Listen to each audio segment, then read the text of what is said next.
The Majority Leader. The National Defense Authorization Act is one of the most important pieces of legislation that's come before the Senate each and every year.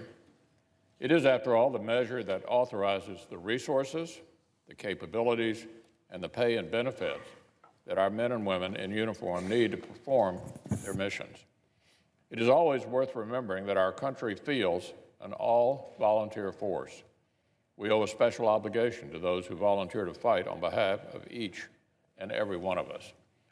And this year's bill, thanks to the good work of Armed Services Committee under the leadership of Chairman McCain and Ranking Member Reed, passed out of committee with unanimous bipartisan support. It recommends a national defense level of authorization that will allow the Department of Defense to begin to rebuild our military and deliver a well-deserved pay raise to our men and women in uniform. That's especially important today. Our nation faces a myriad of challenges around the world from both state actors and terror organizations that threaten American national security. These growing pressures require that our forces have the training and resources they need to combat those challenges and win. And yet, due to a combination of the last administration's actions and the harmful consequences of sequestration, our military does not have the resources it needs to address the many global challenges before us in either a comprehensive or responsible way. We have to keep faith with the force. So we have to correct this situation, and doing so means equipping our service members with the weapons and the training they need to sufficiently defeat these threats. As I said yesterday, this spring's government funding bill made an important down payment toward rebuilding our forces, and the NDAA bill before us can build upon that progress further. As we consider NDAA, I remain firmly committed to supporting the men and women of the armed forces, including those stationed in my home state. I'm proud to represent 3 Army installations and the Kentucky Air and Army National Guard. One of these installations, Fort Campbell in Christian County, is home to the 101st Airborne Division, the 5th Special Forces Group, and the 160th Special Operations Aviation Regiment. Since World War II, the 101st Airborne Division has responded to threats around the globe, including most recently during multiple deployments in Afghanistan and Iraq. This highly decorated unit, known as the Screaming Eagles, is contributing to keeping our nation and our national interests secure. NDAA will authorize the resources and capabilities to ensure that the troops at Fort Campbell, as part of the joint force, are prepared to continue responding to threats against our nation. Another of Kentucky's military installations is Fort Knox, with a distinguished history during both World Wars. Fort Knox has remained an essential Army facility with numerous responsibilities. Home to the Army's Cadet Command, Fort Knox hosts about 10,000 ROTC cadets every summer for cadet summer training.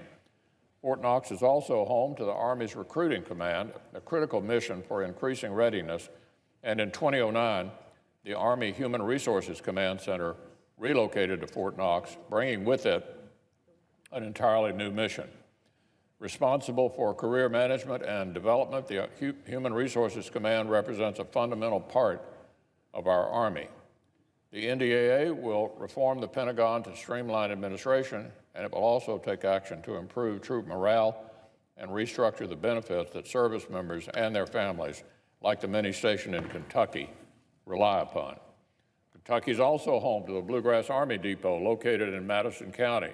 As a munitions storage and disposal site, the Bluegrass Army Depot is responsible for the maintenance, storage, and demilitarization of both conventional and legacy chemical weapons.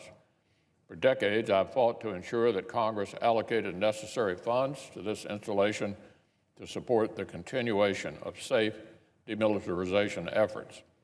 The NDAA will help us prepare for a wide range of threats, and munitions depots like the ones in my state play an integral role in supporting our nation's efforts to rebuild our military.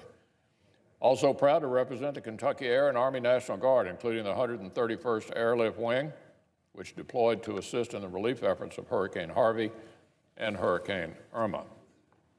Last week, I had the privilege of welcoming the National Guard Association of the United States to Louisville for their annual conference These citizen soldiers and airmen have proved time and time again that during a crisis at home or abroad, the National Guard is always ready.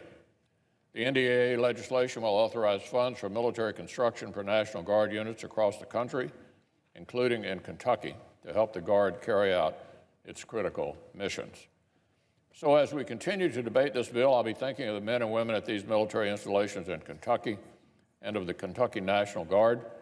I'll cast my vote for what will help them receive the equipment, training, and resources they need to address the threats facing our nation. I know many colleagues feel the same way about their own states. I know many colleagues are determined to continue the hard work of rebuilding our military and restoring our combat readiness. Passing the bill before us will take us closer to that goal. Now also, Mr. President, later today, the Senate will vote to table an amendment that would rescind the authorization for the use of military force, or AUMF, that authorizes the operations of forces currently battling al-Qaeda, ISIL, and associated forces. 16 years after the terrorist attacks of September the 11th, our enemies are not gone, and our troops are still in harm's way. Zawahiri remains hidden somewhere in the tribal areas of Pakistan, and he continues to lead al-Qaeda as it plots to kill Americans and strike our homeland. And al-Qaeda's affiliates have proven to be resilient and lethal. Al-Qaeda in the Arabian Peninsula has not ceased attempting to kill Americans. Its online magazine, Inspire, creates a manual for terrorists and sets an early example for what ISIL perfected in the use of social media and propaganda. ISIL, of course, emerged from al-Qaeda in Iraq, which continues to threaten the United States as it does the Nusra Front. To rescind the AUMF that authorizes action against these forces and to leave nothing but uncertainty for our deployed forces and our allies is simply irresponsible, and it breaks faith with our volunteer force. Al-Qaeda and its affiliates have not been defeated. The myriad programs and operations that rely upon the AUMF for legal authority have contributed to keeping America safe.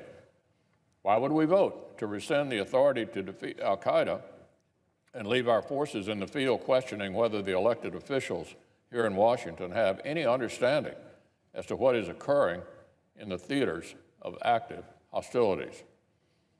All that we do to defeat al-Qaeda and ISIL rests on this AUMF. We honored those killed on September the 11th earlier this week. Let's honor those pursuing terrorists by defeating this amendment and assuring they have the tools they need to keep us safe.